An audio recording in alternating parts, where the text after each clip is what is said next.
Hey everybody, it's Angela and Eli.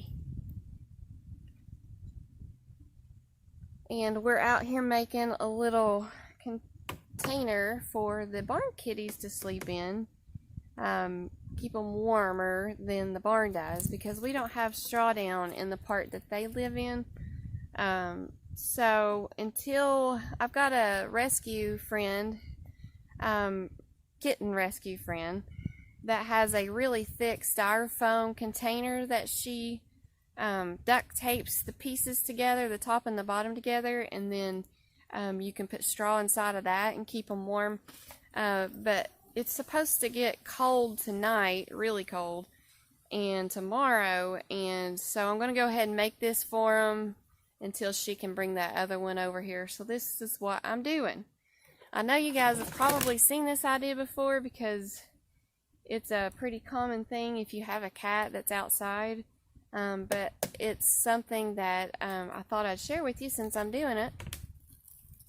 So you just go pick up a container, cheap container, or if you've got one in the garage somewhere, just get it, and then, you know, get you a bucket or something round and trace a circle on there, and then cut it out with a, excuse me, X-Acto knife. Very carefully, by the way, because you have to do it really slow or it's going to slip. And I am not the person that really needs to be doing that, but oh well. Alright, so I've already got one hole. See Eli over there? Hi! He's over there warming up.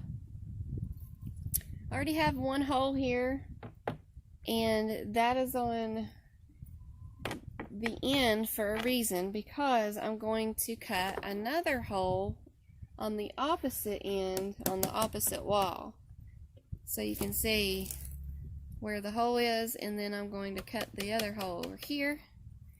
And the reason you do that is because if the cats are inside of here and a predator comes in this hole, they need to be able to get out, because the only way out would be the predator.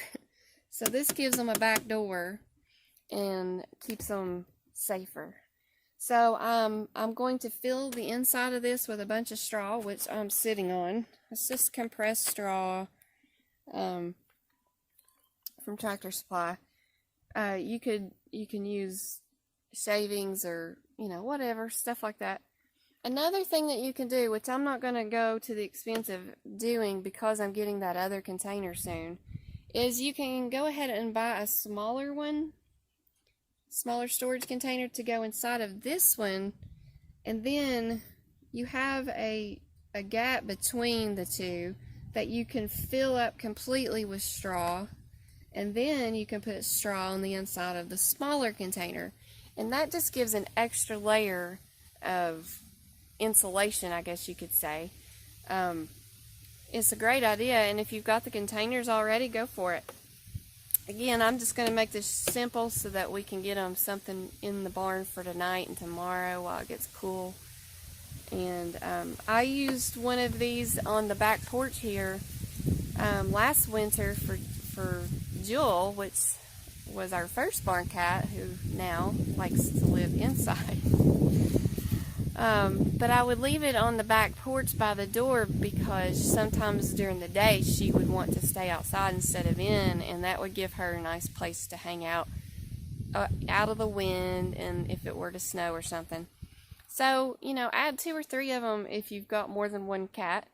I have 2 barn cats, so I got the bigger container, because once you put the straw in there, they're gonna need some extra room. So that's what I'm doing, and I'll show you what it looks like when I'm done. Here I am in my barn. This is just a little part of the barn. The other part of the barn is where the chickens are. As you can hear, they're laying eggs. And this is kind of where we just, you know, put all the junk that we don't know where to put it. And that's great for cats because they can hide in all this stuff and hide from predators. But here is the box. And it looks like they have been in it because it's nice and padded down. But we've got it up here on top of this It's an old freezer, but we use it for a worm composter. Jason and Weston do that. They go fishing a lot, and we use it for other things. But anyway, this is where we put it because it's up off the ground, and it gives them a little bit more protection. Plus, this is where I feed them, and so it looks like it's been used already. It took our other barn cat a few days before she decided it was trustworthy enough to go in. But so they can come in this way, and then they can go out this way if a predator were to show up. So looks like we have made progress already because they've been in it already. Hey, I was gonna show you. Oh, there's Luna. She's very skittish, so she doesn't let you see her much. But here's Junior. Say hi. Hello. Hello. Junior's very sweet. Yeah. Luna is a gorgeous cat, but she is super scared. She's come a long way already. She's already starting to let us get closer and closer. But if she sees us, she usually hides and then starts to come out a little bit. So I think she's probably in here. Let's see, do you see her?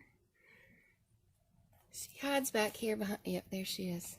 She hides behind this stuff back here. Hi, sweet girl. Hello. Alright, that's it. I just wanted to show you where we put it. It's right there.